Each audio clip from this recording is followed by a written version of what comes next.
Doing it. Okay, there's something happening here. What is exactly clear?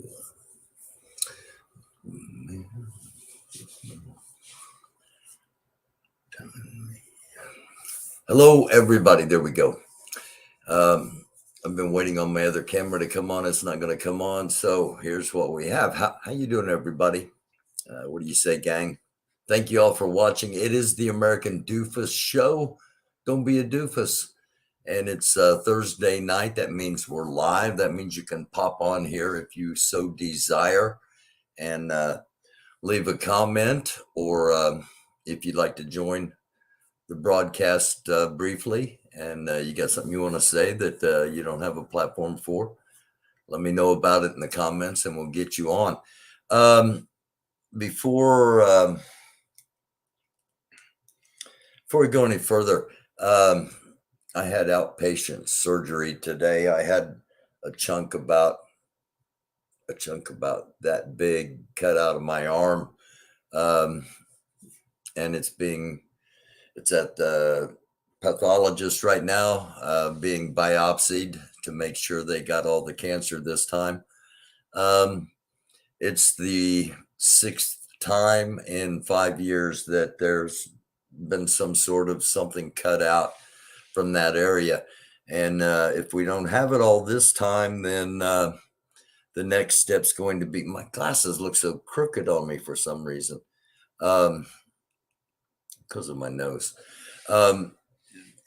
If they didn't get it all cut out, the next step's going to oncology and probably chemo. So if you're a praying person, I could use some positive prayers at the moment, but that's not what this is about. A lot of things going on, and again, it's the people's platform. So if hello Thunder, if you don't have a platform and you've got something you want to say and get out, then hop on here with me. Let me know in the comments. Hop on here, and we'll get it out.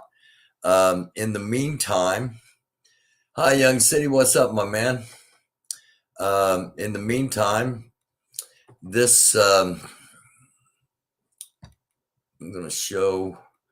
I'm going to share this with everyone here, hopefully. Okay, I haven't. There we go. All right. It did pop up. If you haven't seen this, it is in the episode directly before this. Video showing how police treat black and white teens in a mall fight. And again, if you haven't seen it, you need to watch it, whether you're in the black community, the white community, whatever community you're in, because it truly shows how oh great. Let me get out of that. Okay, it truly shows how differently people are treated because of skin color, and that's basically what it boils down to, and it should give you something to think about. And that's if you're new here, first time joining us, that's that's the purpose of the show, is to give you things to think about. And most media, it's telling you what to think, who to like, what to listen to. We don't do that. We just give you things to think about. Hello, Pat. Hello, Sissy. Hello to everybody out there. Thank you for watching. If I keep looking at the other cameras, because that's what I'm used to, and for some reason it's not working tonight. So one of the other things that I wanted to share, again, to see that video, either go to CNN or go back to previous episode, and the one right before this, and it will it will have that video. It will have that video in its entirety. Um, One other thing I want to touch on before we get into any kind of open forum stuff. There are a few things I want to touch on, but incredibly crazy weather here in Indiana, where I'm at, um, and all around the country, or all around the middle section of the country. It's heading towards the east, so look out for that. In Indiana, the state I'm in, like I said, I had a procedure done earlier today. When I went in to have that procedure, it was 60 degrees outside. When I came out, it was 39 degrees. Now it is 27 degrees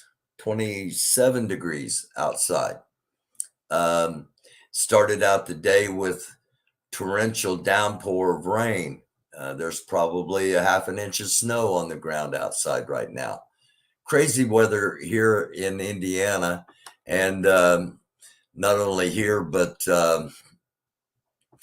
tornado touches down in tornadoes touched down. I can say that because I was watching several live streams of people out chasing the tornadoes, including Reed Timmer, who I used to watch on a show called Storm Chasers. I don't know why this won't let me just show the headline. There we go. Tornadoes touched down in Alabama. A storm moving across the country brings snow, ice, flooding, and extreme winds. And let me get my cursor. Where's my cursor? There it is. This little area right here, this is Indiana. This is an incredible amount of snow right here in the blue. In the pink, it's all ice, and in the green, it's all rain. And at one point or another, the majority of Indiana saw all of those. Then just a little bit further down here, you'll see in the red, these are all tornado warned areas, and there were tornadoes on the ground. So, and they weren't moving. They weren't moving in the normal way that storms generally move. It's just a really bizarre weather day today. There we go. Hello, Eric.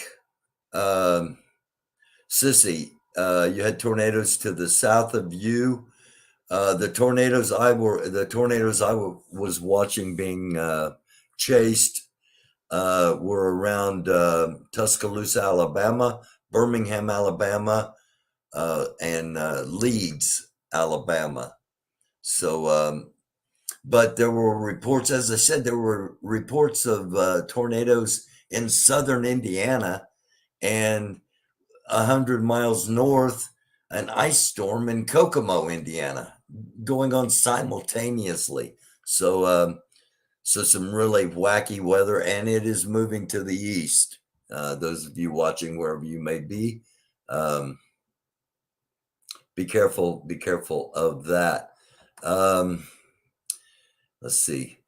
I did want to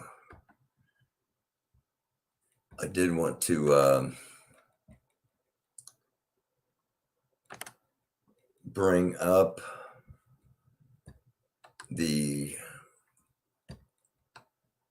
again, I'm doing all the production myself here, so so thanks for bearing with me. CNN page. Let's see if we can. Let me just do it from here. Lab studies point to signs of severity in an Omicron subvariant.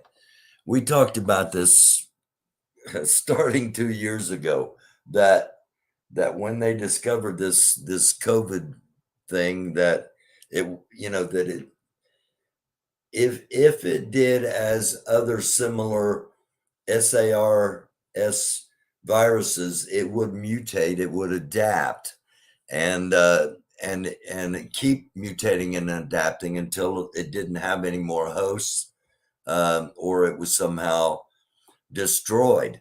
And the last incarnation, if you will, was Omicron, and now it's BA.2, highly mutated compared with the original COVID-causing virus. And new research gives an early look at what scientists are seeing, and they are calling it the stealth Omicron. How worried should we be about the new stealth Omicron? So again, this is just something to think about and something to consider. And for most people, it's once you hear, you are pretty much decided. You're either never going to get vaccinated for anything, or you believe that you need as much protection as you can get from things that are being unleashed in the world. My concern about that divide, it was done politically, not necessarily scientifically. All right, that's my concern. It's mine only. I don't demand it be yours. I don't care if it's not yours. It's mine, and I'm just stating it. My concern is that the glaciers are melting, and I've talked about this before. That something being released from those glaciers that has been trapped for hundreds of millions of years, that we as Homo sapiens, we as humankind, have absolutely no resistance for, and no hope, except in our own science.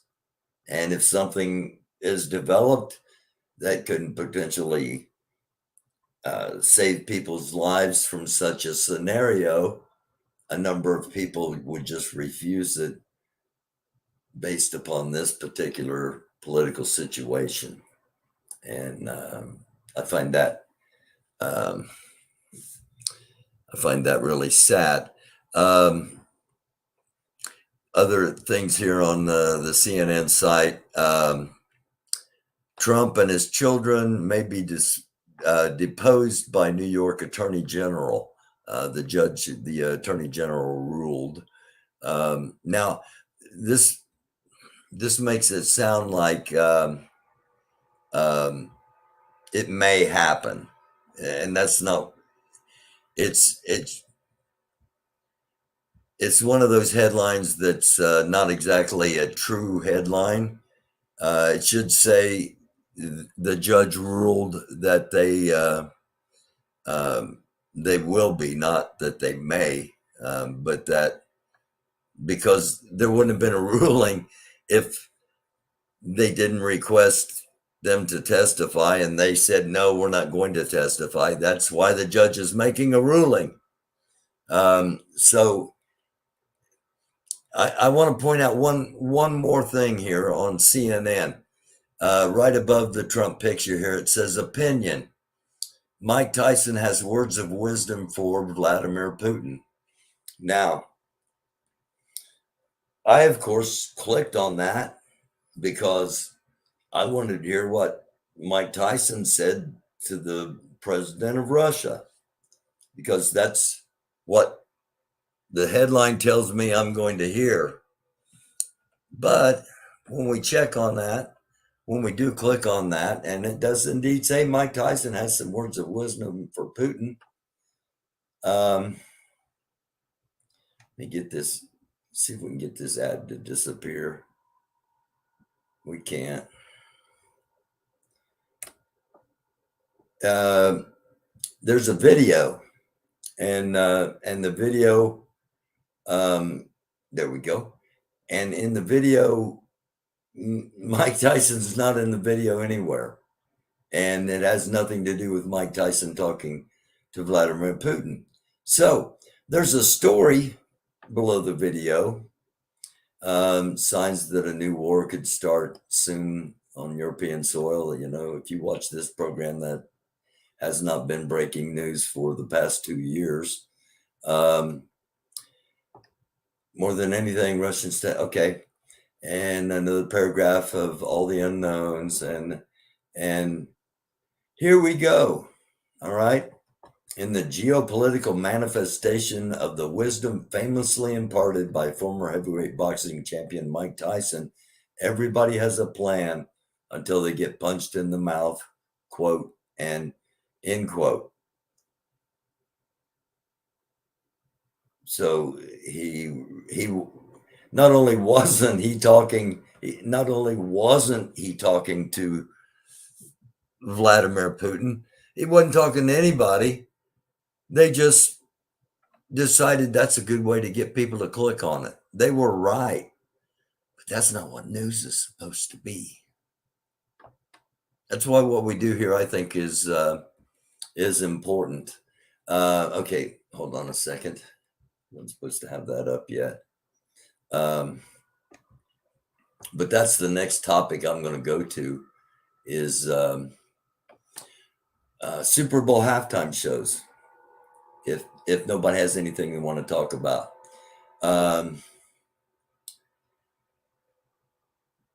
Tornadoes about 80 miles from Sissy. Thunder. What did you miss? Just a couple of brief stories. What's up, First Sergeant Dobie? Chicago's getting slammed, I understand, by sorry, I was reading your post there. Getting slammed by snow and ice. And okay, all right, there's First Sergeant Dobie's online bio there. Again, I had a procedure done today, and I keep showing it so that if somebody new joins, you understand that I took something for the pain. Okay,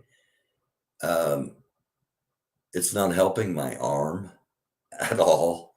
My arm hurts really bad. Everything else feels really good, but every time I move my arm the wrong direction, I can feel myself wincing. So I show you my arm so you know why I'm wincing. And if we don't talk long tonight, you'll know why too, because it's not helping my arm feel any better, but it's making me sleepy.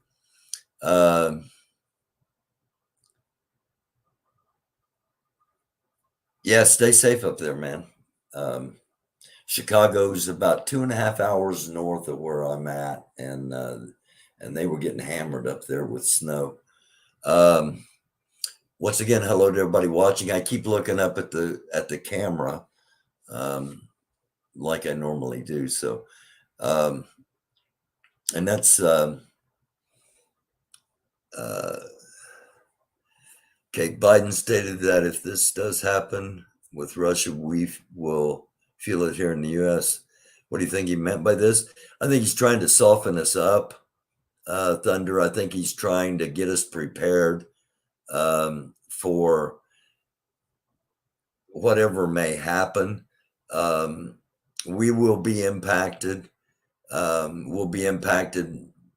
Not only will it mess up supply chains even more, it's going to probably cut off our access to Middle Eastern oil and drive up gas prices extensively. I filled up today, and I plan on just keeping it topped off, filled up as much as possible, because it'll spike, it'll surge. Gas prices will 25, 30, maybe 50 cents a gallon if this does happen. And the only reason will be greed, because supply and demand won't change that fast. They'll just see a reason to legitimize, just like there's going to be a reason to legitimize the war. They'll just see it as a reason to legitimize the price hikes. Thank you, sir. Thank you so much, Sergeant Dobie. And we're threatening Russia with economic sanctions and things like that, and the whole time we're threatening them. Putin's reaching out to leaders of countries that aren't necessarily our allies or friends of ours to replace whatever it is we're threatening to cut off. So basically, Putin feels strongly about the Ukraine. He believes that Ukraine should be part of Russia and is a legitimate part of Russia. And he believes that it was taken from Russia in the fall, the collapse, not fall as in autumn, but fall as in collapse, the fall of the Soviet Union. He thinks that that the Ukraine is basically Russian. There are a lot of people in the Ukraine, I don't know an exact number, that think the same way. So that makes it a very dangerous situation. Also, for the past 8 to 10 years, ever since Russia invaded Ukraine the first time, on their eastern front, there has been continuous battles, basically, that have been ongoing for all that time. That's another point where there was an article today that Russia launched mortars into that area that they have been battling in and hit a kindergarten. So that's going to be used as propaganda from our side to legitimize whatever it is we might do. And it's a tense situation. And Russia said they were going to pull out. Russia actually put out a video showing some of their tanks going back to their permanent bases. What they didn't show was, yes, some troops did leave. They were immediately replaced by not only replacement troops, but by additional troops. So not only did they maintain the same number of troops coming in as going out, but they fortified with additional troops, according to some estimates, up to 7,000 new troops, over the number that was there before. And when I started talking about this with Chris, Russia had about 50,000 people, 50,000 troops partially surrounding the Ukraine. Now the number's like 150,000, and they got Ukraine surrounded on three sides, including the sea. The Russian Navy suddenly popped up and basically closed off the Black Sea. So it's a tense situation. And I want to show one other thing here real quick. We'll go ahead and do that right now. And I'm going to see if I can do this, see if I can play this video. To set this up, let's see, we good. Okay. I'll have to go back to hit the play, I'm sure. But to set this up, this is a YouTuber called Canadian Prepper, and I used to be married to a Canadian up until about 6 years ago, and they are prepped for they're prepared for a lot of things. Okay. They were not prepared for what's going on up there with the trucker situation. I'm going to touch on that real briefly before I play this video. As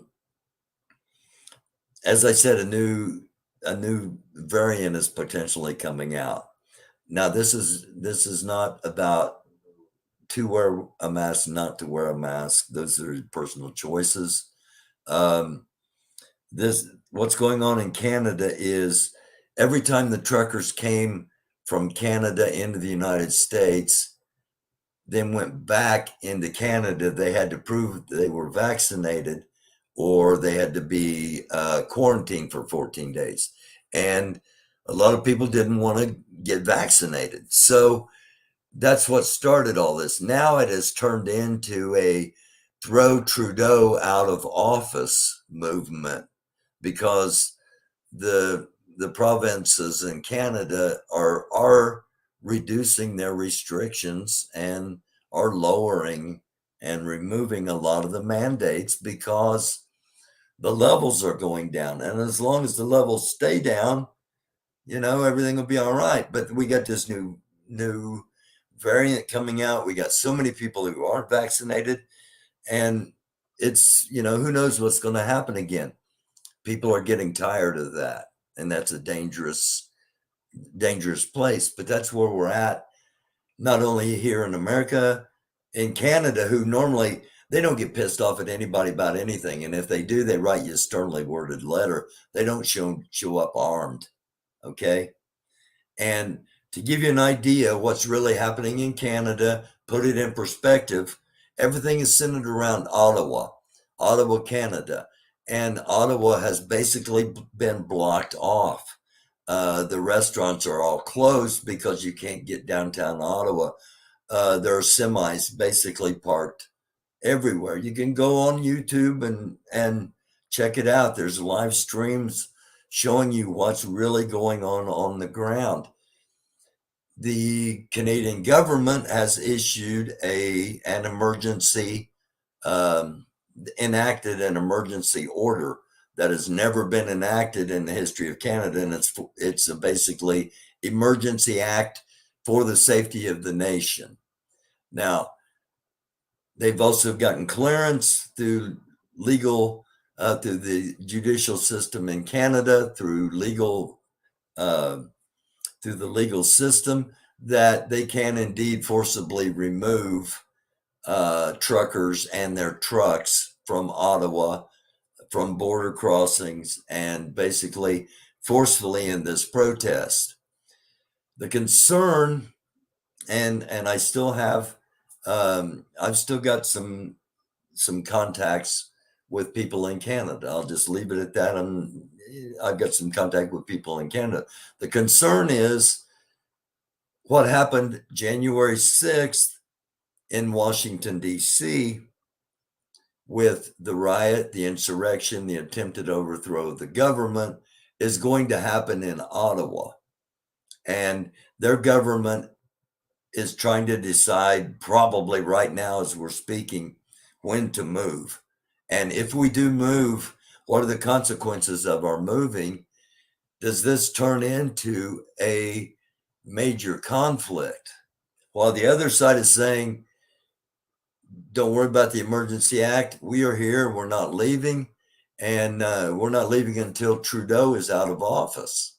See, and a lot of people think this was never about vaccines and mandates. This was about people that wanted Trudeau out of office. They don't want to wait on an election, so they're going to go throw him out of office. Sounds very familiar, in the same neighborhood anyway, with what happened January 6th. So that's important for us too, because Canada is a major trading partner. If they're in turmoil, if they close their borders, if things shut down, things get ugly up there. If things get ugly up there, what's that do? It inspires things to get ugly down here. Let me pop back here real quick and hit play. I must make it abundantly clear that the person I spoke to on the phone said that in all the years they have worked for the Red Cross, they had never seen such a scramble for resources like this before. They had never seen such a buildup of resources like they have before.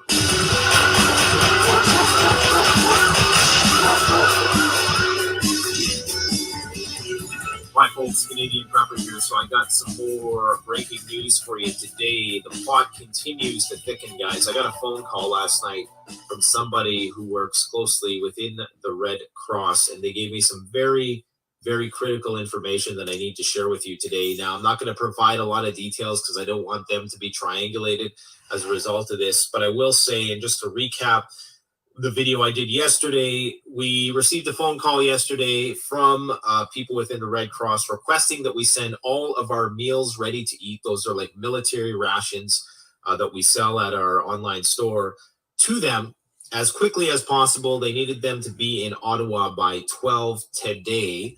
So it would have been an overnight freight, which would have cost thousands and thousands of dollars. Basically, every MRE would have cost. Okay. I'm going to run this back just so you hear once again what he says. Yesterday, we received a phone call yesterday from people within the Red Cross requesting that. It's the Canadian Red Cross and American Red Cross basically work hand in hand.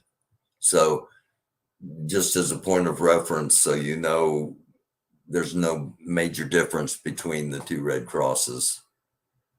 That we send all of our meals ready to eat. Those are like military rations that we sell at our online store to them as quickly as possible. They needed them to be in Ottawa by 12 today. So it would have been an overnight freight, which would have cost thousands and thousands of dollars. The Canadian Red Cross contacted this business owner, owns a survival supply store, asked him to send them all of the MREs that his store has and needs them. Ottawa is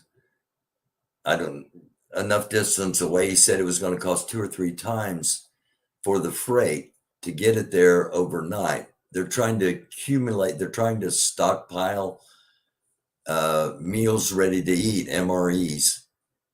And they're doing it on a level that they're tapping into a relatively small business. I find this intriguing to say the least.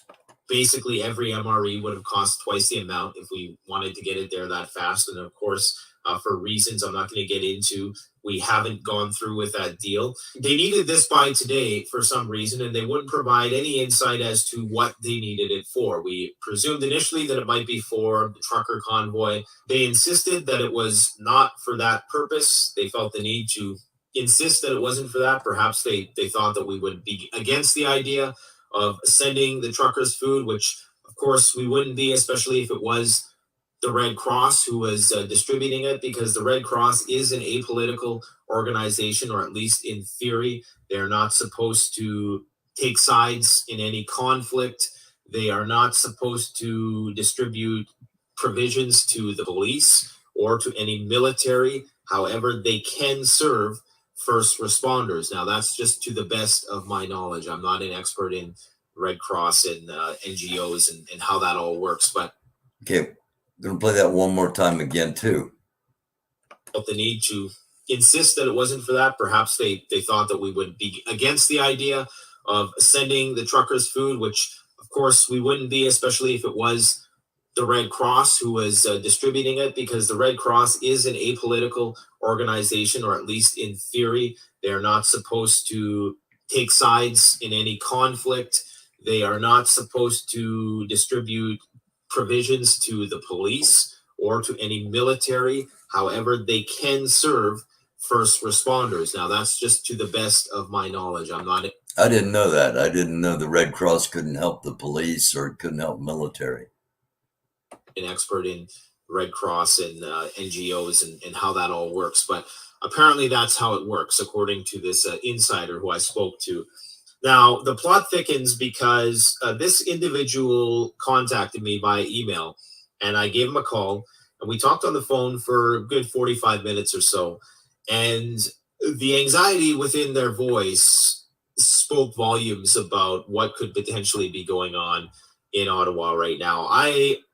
Okay, there's an ad coming up, so I'm going to get out of that and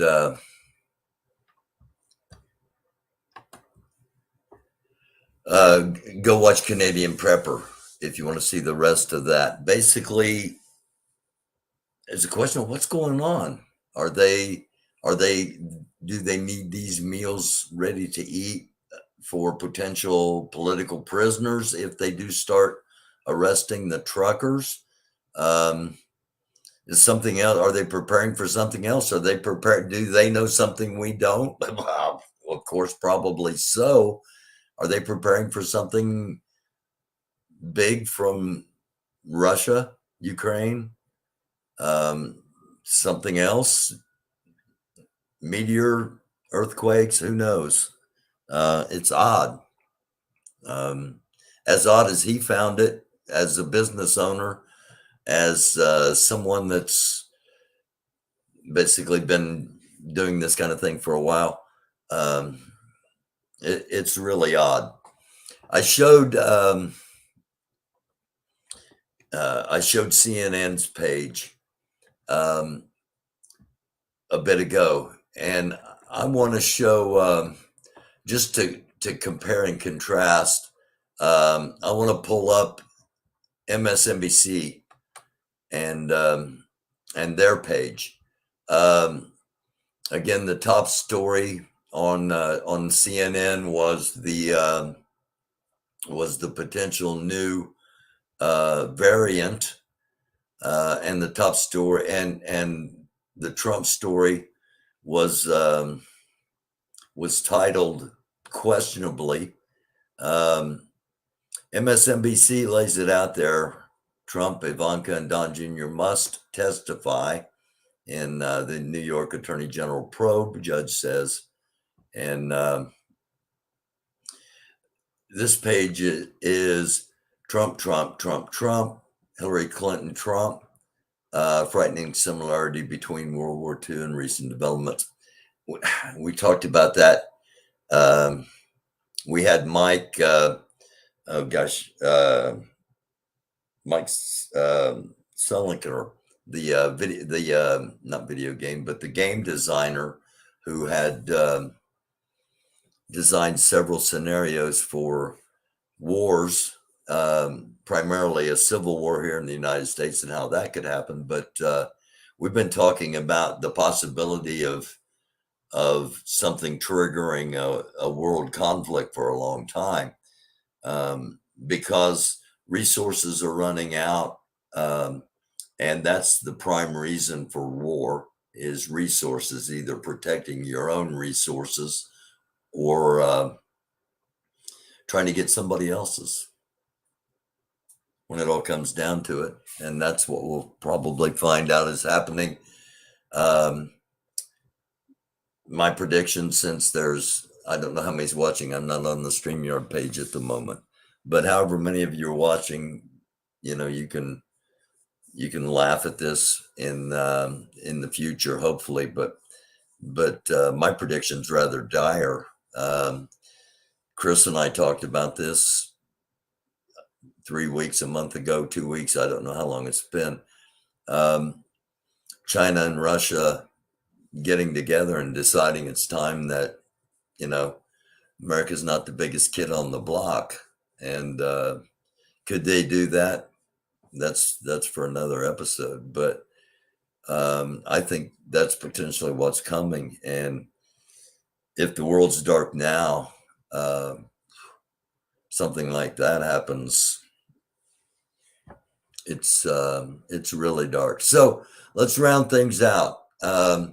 CNN, they're not in the middle, but they're as close to the middle as we have on a big scale. MSNBC, they are to the left, maybe even far left. And that's based on left and right. That's not based on right and wrong. And some people forget that.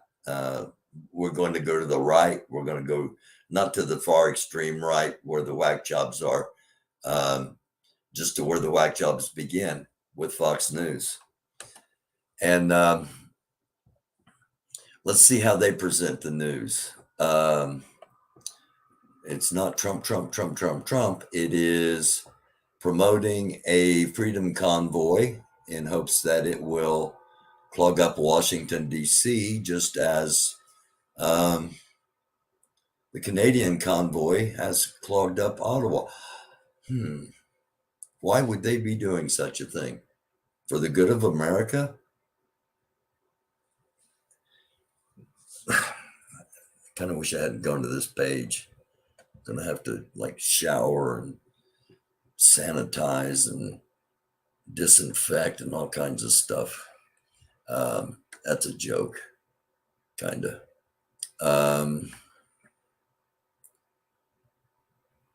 Trying to see if they have any. They don't seem to have anything about. They don't seem to have anything about Trump being.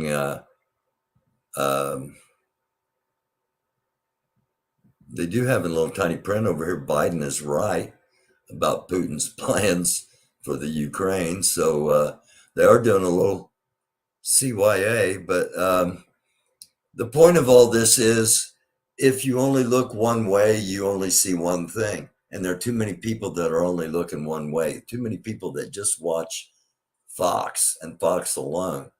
And you're missing a lot of things, and a lot of things that you could possibly use in your personal judgment.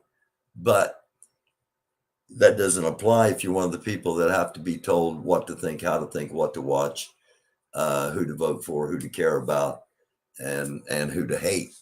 So chances are, if you're one of those kind of people, you're probably not watching this. Probably not watching this channel. Hey, thank you, Thunder. Knuckles, what's going on? Screw China and Russia. We need to worry about ourselves. The point, Delta. My gosh, you snuck in. All honor, Delta. How you doing, my man? Hope you're well. Hope you're safe. Well, Knuckles, we agree on more than we disagree on, and that's true with a whole lot of us as humanoids, as the human race, as humankind, as human beings. When we think about each other on that human level, we have so much more in common than we have that divides us. But thank you, guys. Thank you both for chipping in there. I'd show you, I don't have, those that watch the show on a regular basis know you don't get interrupted with a lot of ads on my channel. The stuff we talk about on here is deemed not advertiser friendly on a large basis, because we talk about things that are true. We agree on that, Knuckles. Our country is spiraling down the drain, and there are people that have a plunger that want us to spiral down faster.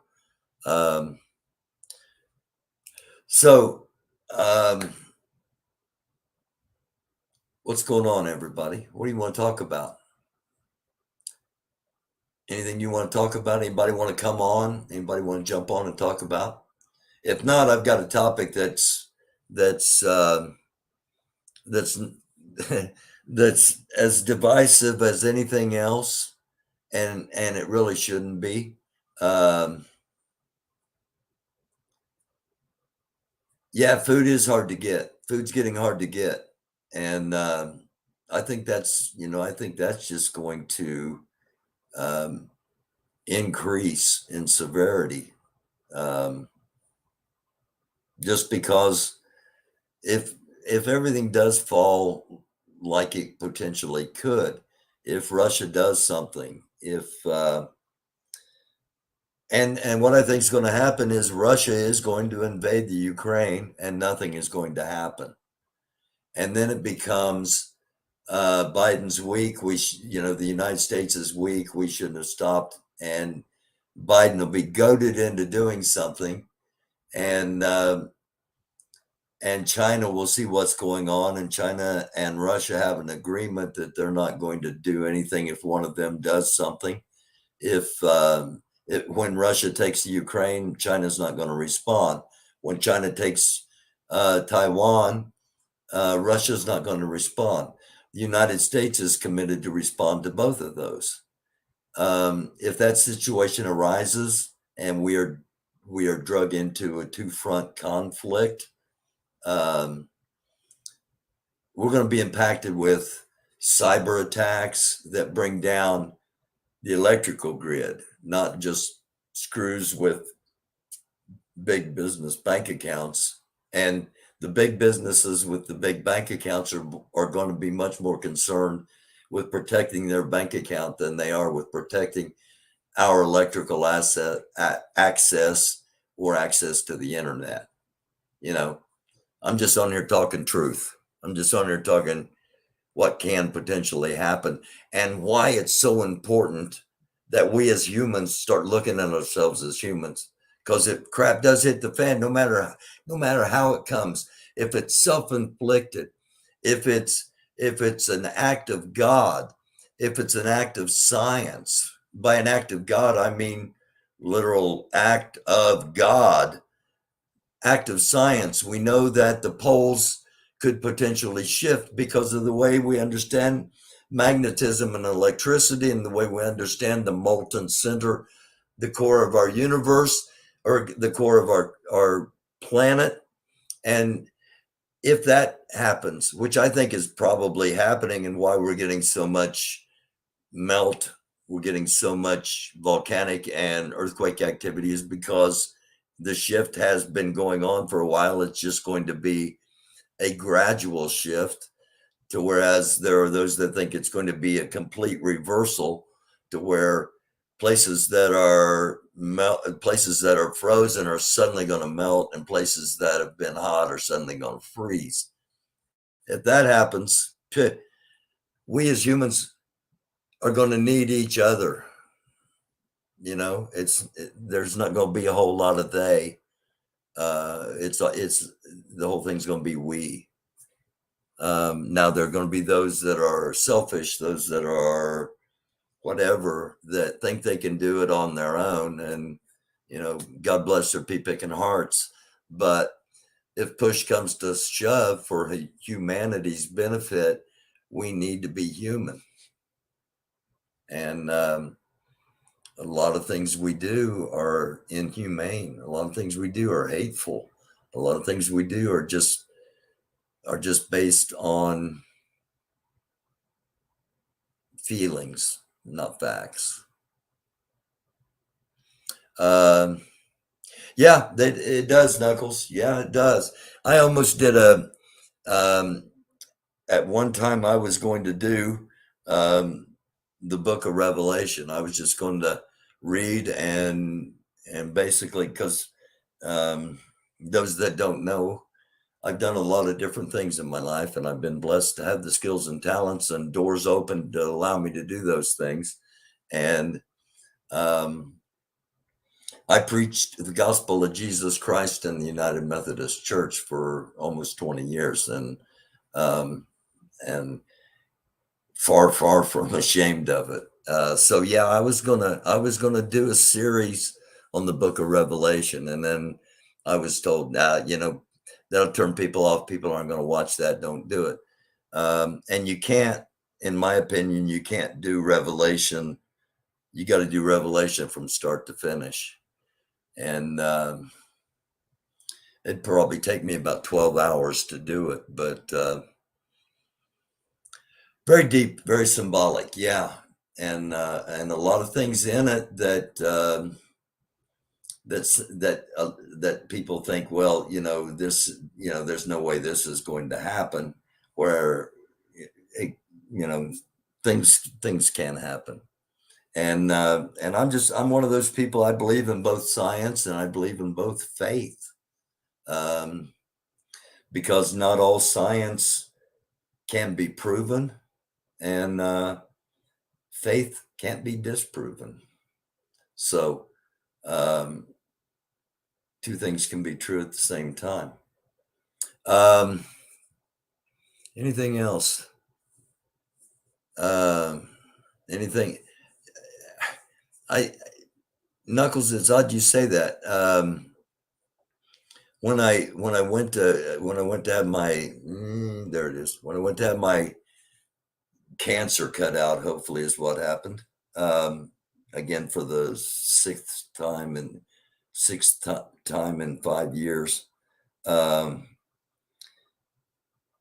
was it was odd. I had to get a COVID test and a flu test before I could go in and have the outpatient surgery. And for some reason, I had to sit in the parking lot for 30 minutes to wait on the test results. And for some reason, something came to my mind out there, and I just said out loud, with God, all things are possible. And looked down at their knuckles saying that. So the Lord does indeed work in mysterious ways for those that are fellow believers. For those that aren't, hey, I'm not here to convert you. That's that time has passed. I'm here to unite humanity, not divide it with anything, including spirituality, and especially religion, because there's a big difference between spirituality and religion.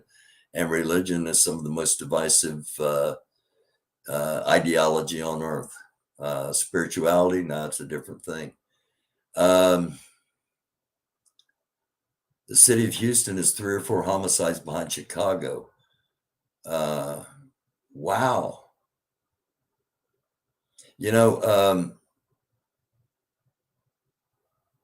That's a problem that Indianapolis, Indiana has. That's a problem that Jackson, Mississippi has. That's a problem that Birmingham, Alabama has. That Detroit, Baltimore, Cleveland, St. Louis, on and on and on.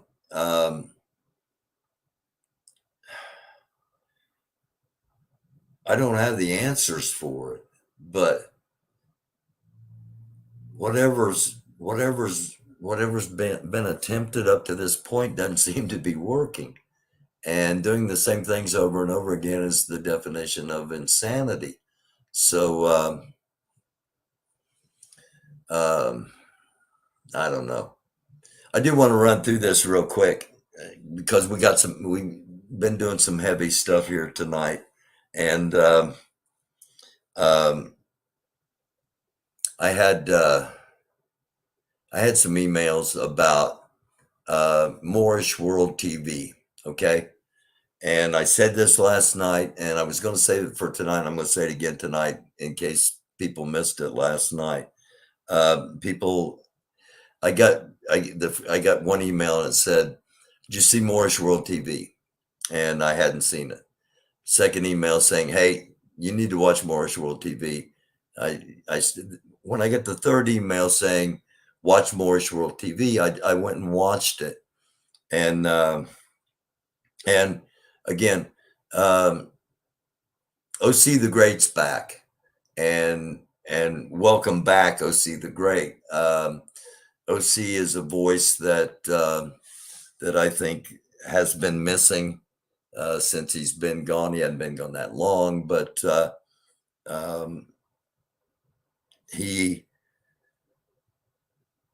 don't know. I just admire the way he carries himself. I admire the way he has such a desire for the betterment of his people. His people meaning the Black community. Okay. And I respect his view. I view things as humanity. I understand why people view things as their own communities, and it's not a conflict as far as I'm concerned. But anyway, welcome back to OC. Now, Moorish World TV. I went and watched it, and I ended up watching the whole episode. Before I say anything else, the guy's entertaining. The guy's good. Okay, the guy can hold an audience. He's good at impressions, impersonation, mimic, whatever. Now, because I say he has talent doing that, do I agree with how he does it and what he does with it? I'm not saying that. Okay. I'm saying he's got talent and skills, and he's a good host for what he does. All right. With that being said, I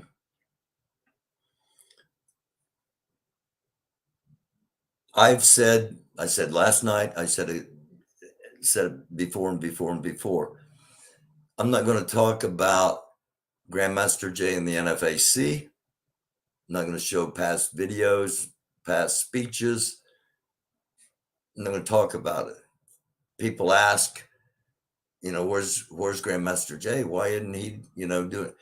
Grandmaster Jay's getting ready for a trial. He's doing what he's supposed to be doing, preparing for a trial with some significant consequences.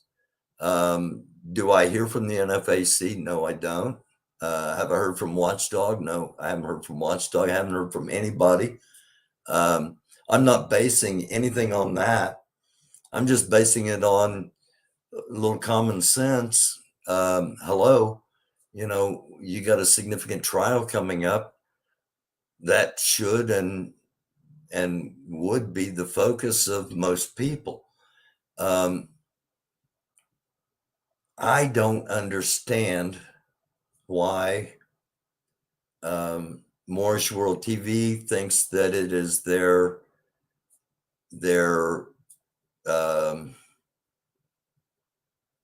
right. That's not really the word. They want to. I said it last night in this manner. They want. It seems like Taraka Bey wants a self-fulfilling prophecy. He said all along that Grandmaster Jay is this and he's this and he's this, regardless of whether those things are true or not. My concern is who said that he's the one to determine these things, and he's the one to determine Grandmaster Jay should be taken down. I just don't get, in a community, being the Black community, speaking as an outside observer solely, I don't get why a community that is divided and, in my opinion, needs to be much more united, would be better off much more united. Why there are those that want to keep the divides going and even widen the divides. Of course, I don't understand that in society as a whole. So that's not like, I'm not getting something in this situation that I'm getting somewhere else. But it's just, and it's none of my business. So I'm staying out of it. I'm staying out of all of it, and wishing Grandmaster Jay nothing but the best. I've said it a lot on here. They took away his platform, and I didn't agree with that. Taking away his guns, I understand that. That was part of the thing, but completely shutting the man down, especially, really, I make less than $25 a month doing this. All right. I'm not doing this for money. All right. Guys helping me over here, you have no idea. I don't make enough to pay my internet connection. I'm not doing it for money. And anytime any money comes in, I am very grateful for it, believe me. And if Grandmaster Jay, he had a much bigger platform, obviously a lot more people following him. If he was making his living doing that, they basically kept him from making a living. And I just don't agree with that. All right. Just didn't agree with that. So, I don't know how it's going to turn out. And as the trial is going on, I will be talking about that leading up to the trial. I don't think anybody ought to be saying anything, because you're potentially making a case for the government. Not that I'm totally anti-government or even, anti-government at all. I'm just, unless you got some really good reasons, why would you want to bring somebody else down? Anybody. Not just in this situation, but just in general. What, what is it about people that they can't accept other people and just want to bring them down? I don't know. Um, uh, EAR still here, Knuckles. It's not at the forefront at the moment because of some things that happened. But yeah, that's what I'm trying to say, Knuckles. Who's he to judge? Hopefully the show will go on. My show's going on. Yeah, my show's going on. I may have to deliver pizzas or something here coming up, but my show's going to be going on. Had a little downtime there for a while, and I realized it was because I needed it. And but yeah, I'm back, and we're gradually building things back up, and doing it the right way.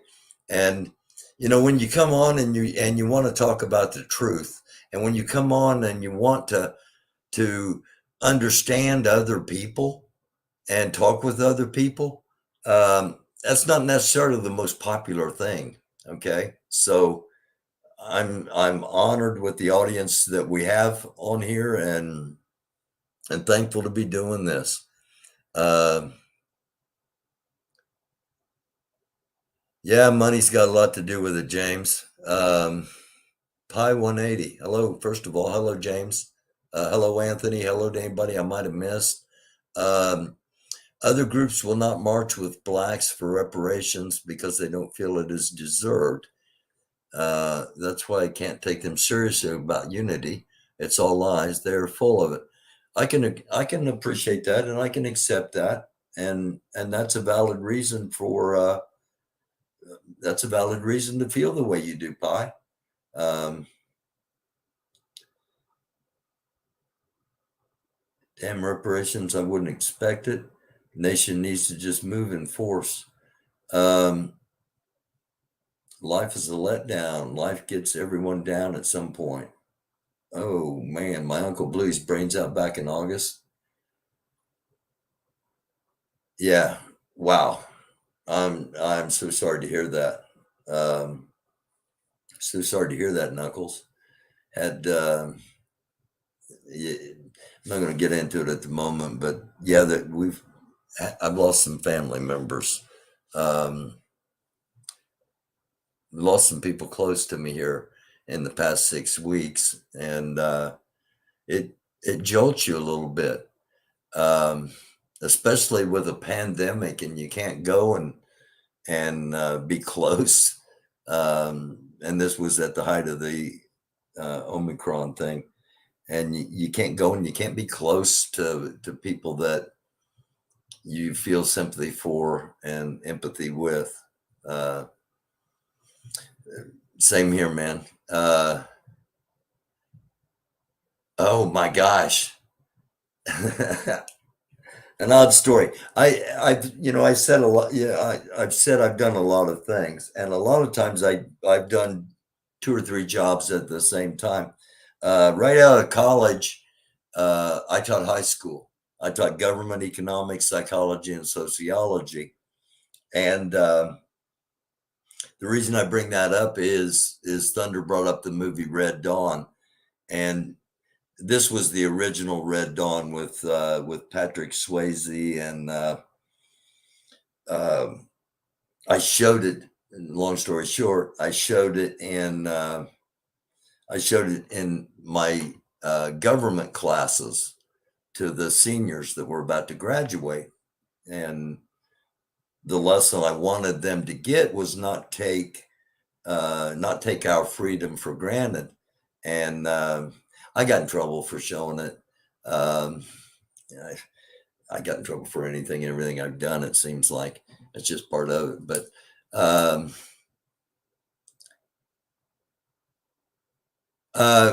at the moment, Knuckles, I'm only streaming live on Thursday nights, 10:30 every Thursday.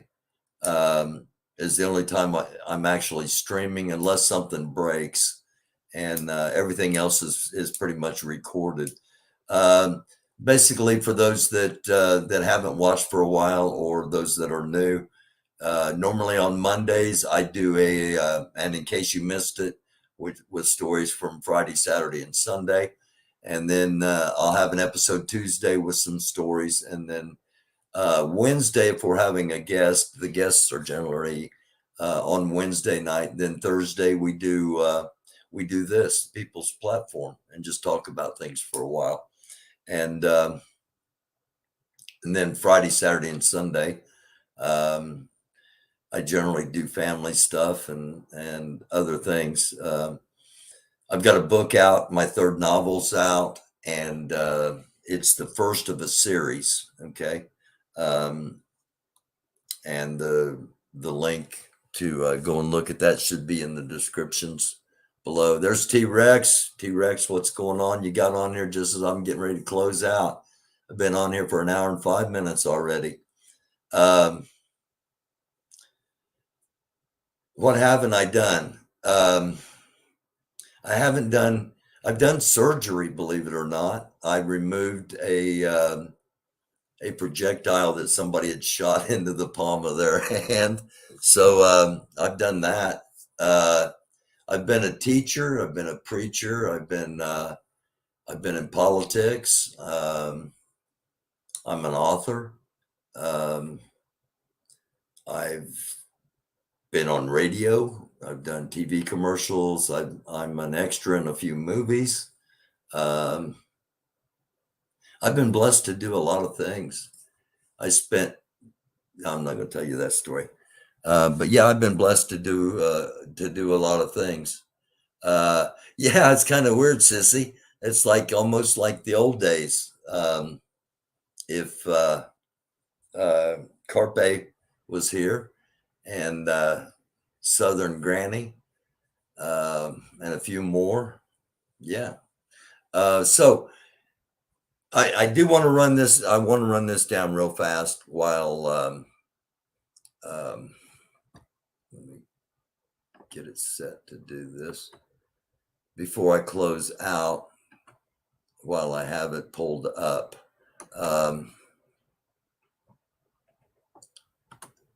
Here we go. This is the top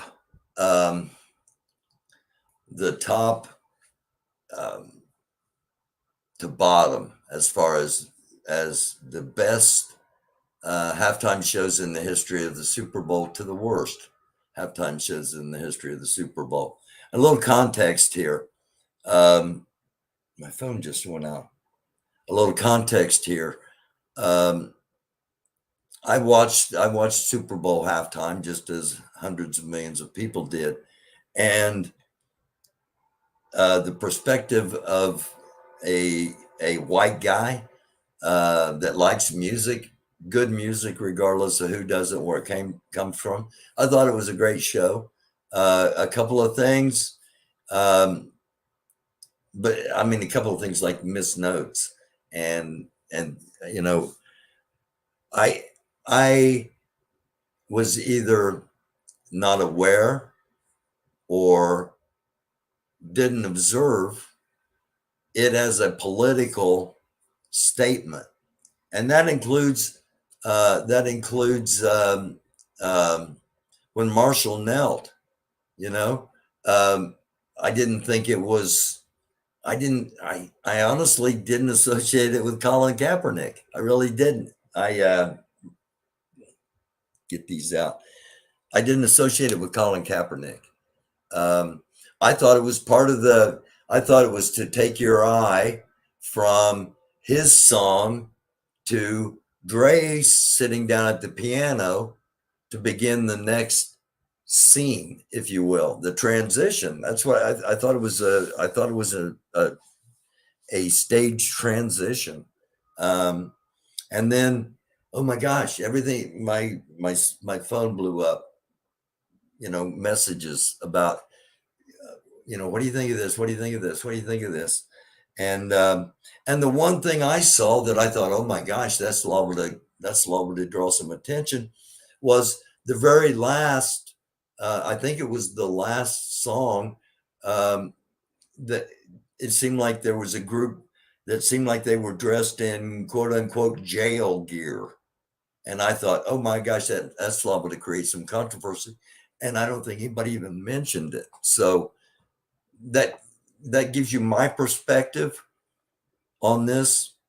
And my perspective is also that no matter who's playing, somebody's going to hate it, somebody's going to love it, and somebody's going to demonize it, and somebody's going to put it on a pedestal.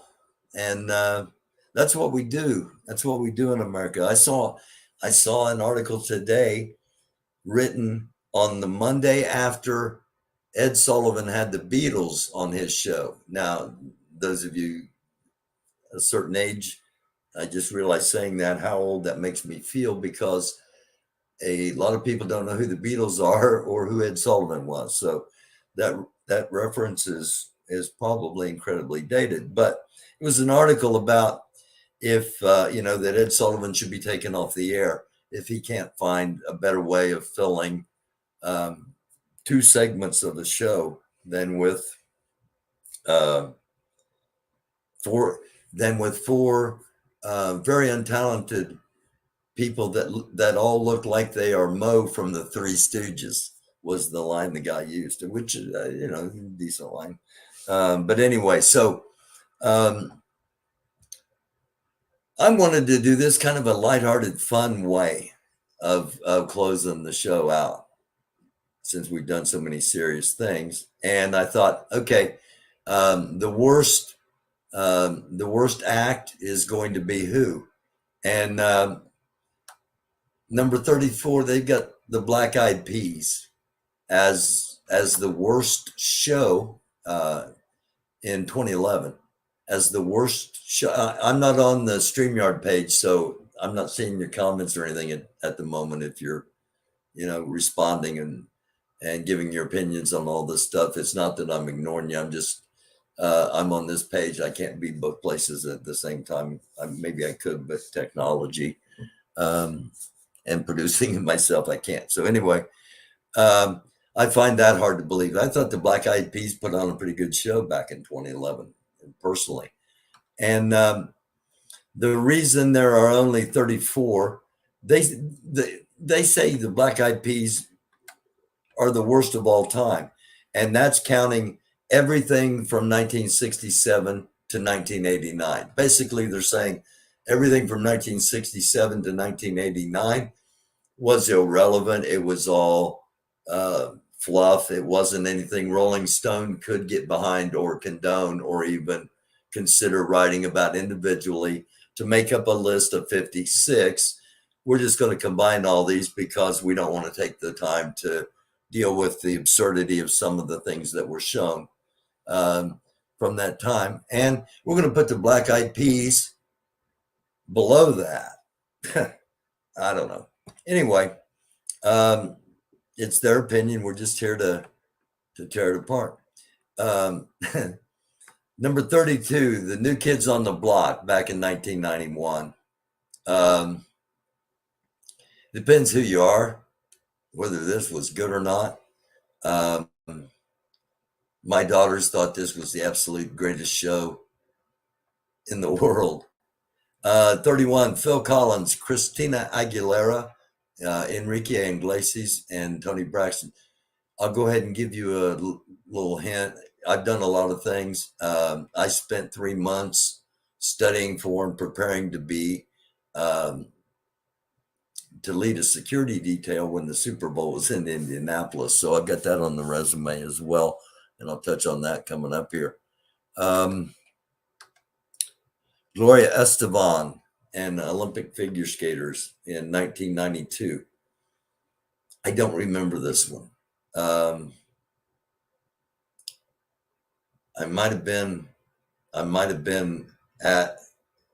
was probably at a party, to be honest with you, and was distracted by something. Because I don't remember the halftime performance. I don't remember the game. 29 was Patti LaBelle, Tony Bennett, Teddy Pendergrass and Miami Sound Machine.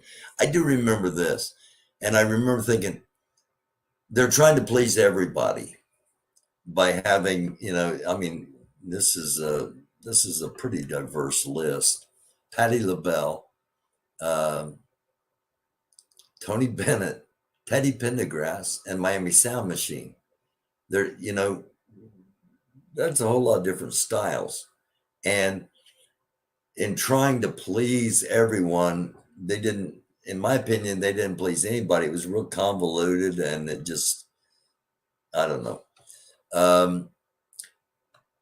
I don't remember this one either. Okay. Pete Fountain, Irma Thomas, Doug Kershaw, and Snoopy. Once again, I don't know what people were thinking. Pete Fountain is, or Pete Fountain, depending on how it's pronounced and whether you're from the north or the south. If you're from the south, it's Pete Fountain. If you're from the north, it's Pete Fountain. Irma Thomas, Doug Kershaw, and Snoopy. Pete Fountain is a very famous trumpet player, band leader from New Orleans. And Doug Kershaw is Irma Thomas is a soul singer. Doug Kershaw is a country western artist, mostly western. And for those of you that saw the Blues Brothers, yes, he plays both kinds of music, country and western. And Snoopy, of course, is Snoopy, the cartoon character. It's not Snoop Dogg. It's Snoopy, the Peanuts cartoon character. So times have changed. Number 27 in 1997. I thought this was sad. I really did. The Blues Brothers. This was after John Belushi died. And it was John Goodman and Jim Belushi and Dan Aykroyd. And ZZ Top backed him up. Now, if ZZ Top would have come out there and did a set, that would have been a much better show, in my opinion. Number 26, Maroon 5. And this was in 2019. And this was after Colin Kaepernick. This was Colin Kaepernick had started taking a knee, and not many black artists wanted anything to do with performing at the Super Bowl. And I don't know. He's an incredibly talented guy. I don't like their songs. I don't know what it is. I'm just not a Maroon 5 fan. They're all talented. Don't get me wrong. They're incredibly talented. The Who, I was really disappointed in this show. 2010. Yeah, I was really disappointed they played some hits, but I don't know. And then this 1994 was the year country took over. Tanya Tucker. I got a Tanya Tucker story. Yeah, I'm not going to tell it. Clint Black, Travis Tritt, and the Judds with Stevie Wonder. So Janet Jackson, Justin Timberlake. This is 2004, and it's number 23 on the list. And this is the Wardrobe Malfunction. Boys to Men in 1998. Man, what a great singing group. Brought back the Philadelphia harmonies that I personally grew up with. I grew up listening to transistor radio late at night, catching Detroit and Philadelphia and Memphis on AM bands. And Memphis back then was nothing but country, and occasionally some blues.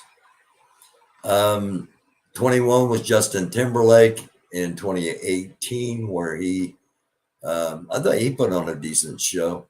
Stevie Wonder and Gloria Estefan in 1999.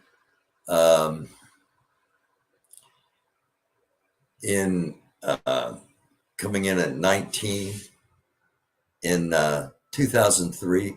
Again, trying to please everybody. Shania Twain, Sting, and No Doubt. The Weekend in 2021. I thought that was a bizarre show, honestly. The dudes with the gauze on their face. I'm sure it meant something to somebody, but I think to a lot of us, we just thought, what? Number 17 in 2014. I thought this was a killer show. I thought this was a killer show. I'm a big Bruno Mars fan, and I'm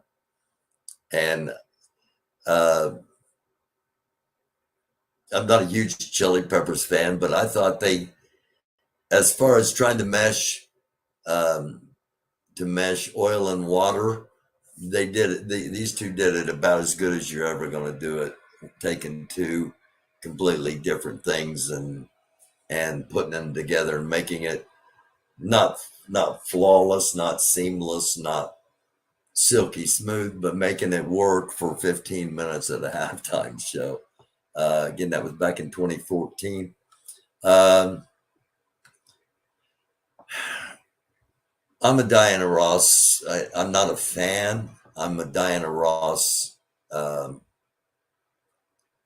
got so much appreciation for her gifts. Some things that have happened, some things she's done. I'm not going to go there, but lady can put on a show, and that's what all this comes, that's what this is really all about. Just reminding us that, let's judge them on the shows they put on, not on the politics they believe in or the what we see and interpret based upon the politics they believe in. And with that saying, okay, Eminem took a knee, and he did so to pay respect for social injustice, and there's nothing wrong with that. And I'm not gonna, I'm not saying condemn people for making political statements. I'm saying let's judge them for their musical abilities, and not just focus on political statements. If they want to make a statement, make a statement. Like it, dislike it. It's gone like that. And we make it into a big giant mountain. We take molehills and make them into mountains when we should just stomp them. Super Bowl's over. Shouldn't be talking about all this stuff except like this in a kind of fun, lighthearted way. We're trying to do. Again, another little mosh up here with Bruno Mars making a second, Coldplay and Beyonce. And this was Bruno's first appearance and his introduction, I think, to a lot of people. Beyonce stole the show. What do you expect? Tom Petty. Petty put on a lot better show than I thought. I thought it might be too big for Tom Petty, and it wasn't. Tom Petty just came out there and rocked it, and one of those things. Why did I ever doubt he would do what he did? But I don't know. Just I felt like, man, it's just not going to be big enough. I have a problem with this one. Michael Jackson is number 13 on the show in 1993. While there were a number of shows in the late 80s and early 90s that I might not remember every detail to, there are a few shows that I remember every single detail to. And this was one of them. I thought he put on, and I thought he's the greatest performer of all time. Did he have some idiosyncrasies? Yeah, but that's not what this particular thing is about. I think Paul McCartney's too high. I think he's listed too high. Not that he's not gifted, not that he's not talented, not that he doesn't deserve everything from being called Sir Paul McCartney to to being able to play anything he wants, any damn where he wants, any damn time he wants. He deserves all that. But it wasn't the 12th best Super Bowl show of all time, in my opinion. Katy Perry, talk about putting on a show. Katy Perry put on a show. I mean, she put on a show. And then I don't know how many of you are familiar with Missy Elliott or not, but Missy Elliott is a beast. She's Katy Perry had to have incredible confidence in her own performance to perform with Missy Elliott. How's that? I'll put it that way. That's how good I think Missy Elliott is. And Katy and Missy, they killed it. I'm a Stones fan. What can I say? In 1989, I went to Pontiac, Michigan with my best friend from high school. One of my best friends. There was 5 or 6 of us that we were all, we were the best friends that anyone could have.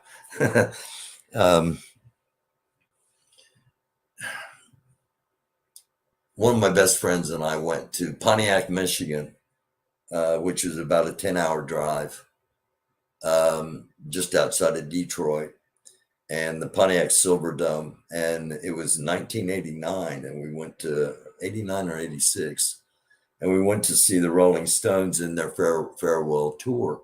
They weren't going to be touring the United States or anything else anymore. They were going to be, they were going to quit.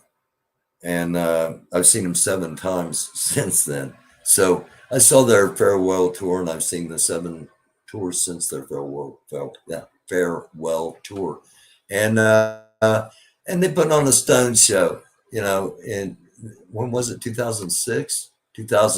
They're number 10 on the list. And I'm sorry, but the dudes are 70 and 80 years old. And I saw Mick, and I saw him live in 2015 at Indianapolis Motor Speedway, and I was on the front row. I was anyway. I saw him up close, and I'll show you the pictures. I'll show you some pictures of those. One of these Thursdays people platform when nothing's going on, and I want to end on something.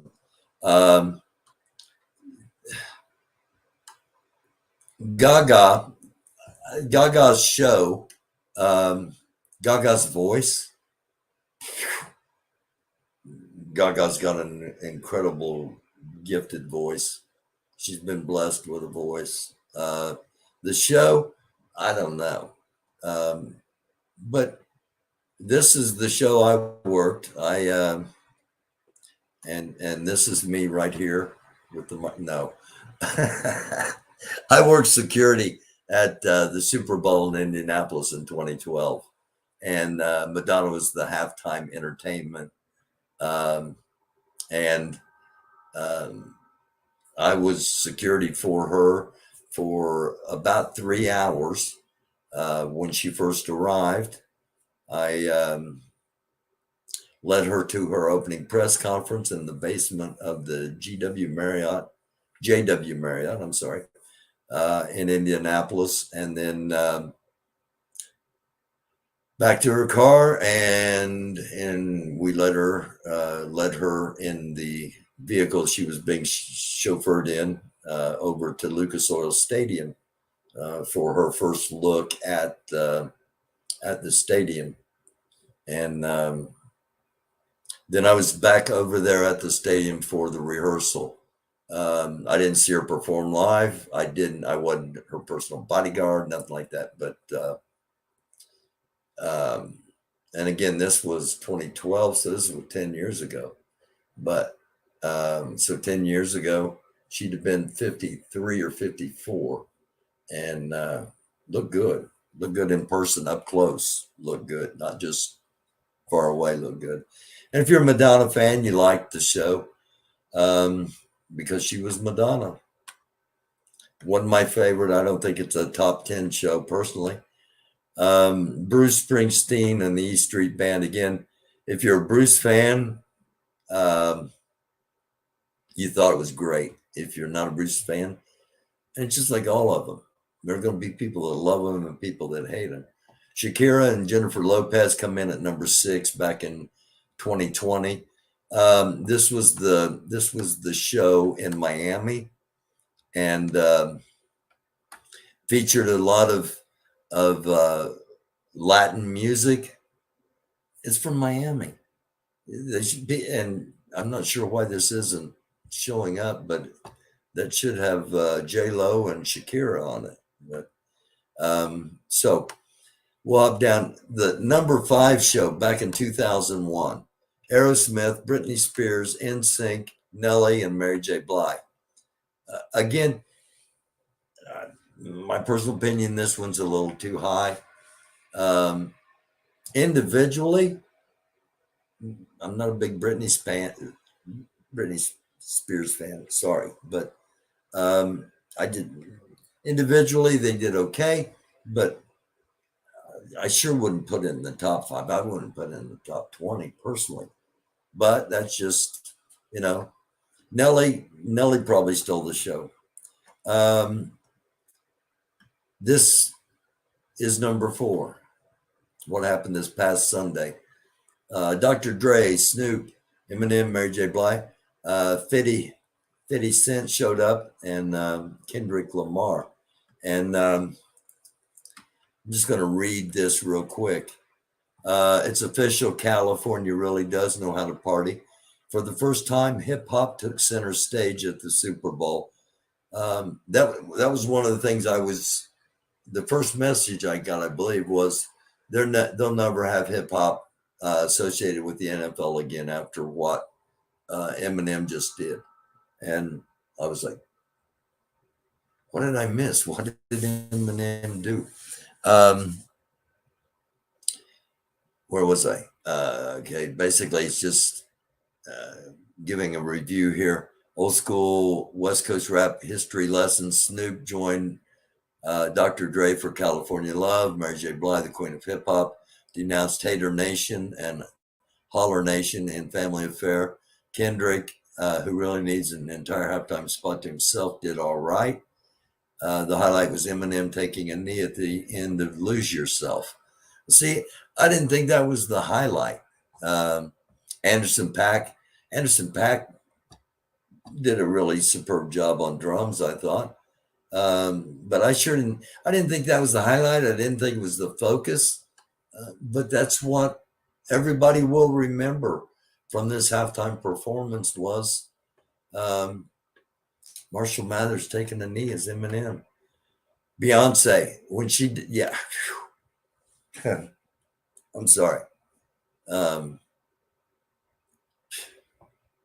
Beyonce, what can you say? Whoa. I think U2's too high at number 2. This, but they did. It was a good show, and like all lists, if you really like U2, they deserve to be number 2. If they're your favorite band in the world, then they're probably number 1. If you respect U2 as talented musicians, you're not a huge U2 fan. It's the show itself. I don't think it's top 10. I'd be hard pressed to find anybody that didn't think this was number 1 from 2007. I hope it comes up. It's just going to load and not show up. Prince. This was the Super Bowl in Miami. This was, there he is. This was the Super Bowl in Miami. This was the Colts and the Chicago Bears. And this, I don't know if it'll play or not. I haven't tried this, so if it doesn't, I'll wrap it up real quick. But oh,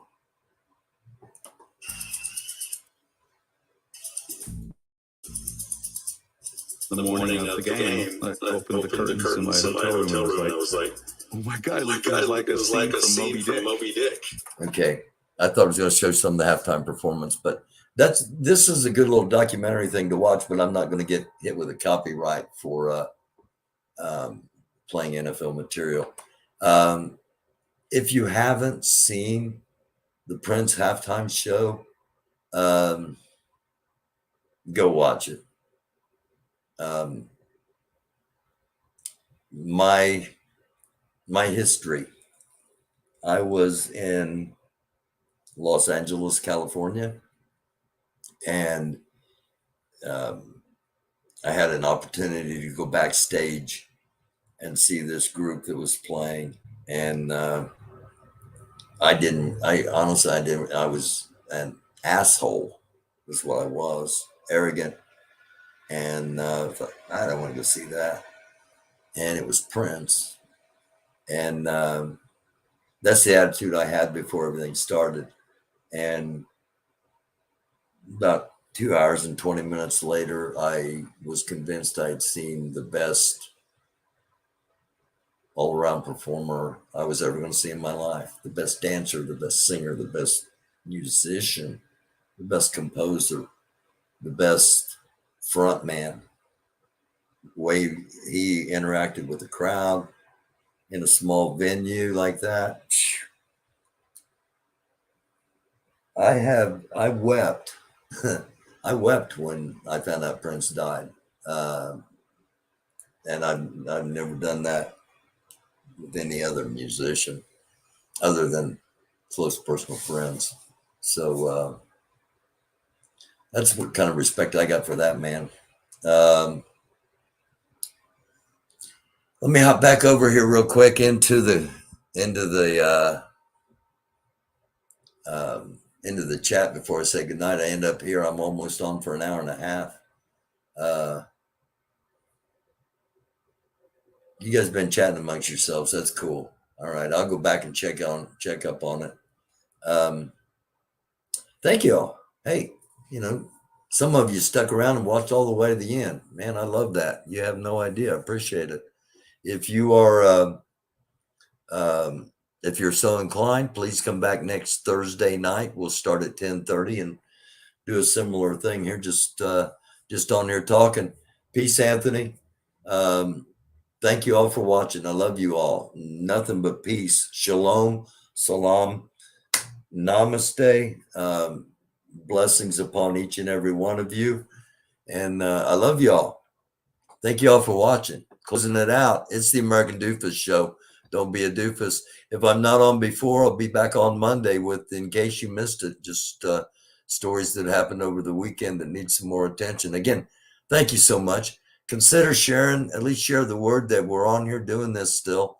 Coming up on our 2-year anniversary of first starting to report on Grandmaster Jay and the NFAC, which really kind of blew things up. So we've been doing it for a while now. I love y'all. Thank you. It's the American Doofus Show. Don't be a doofus.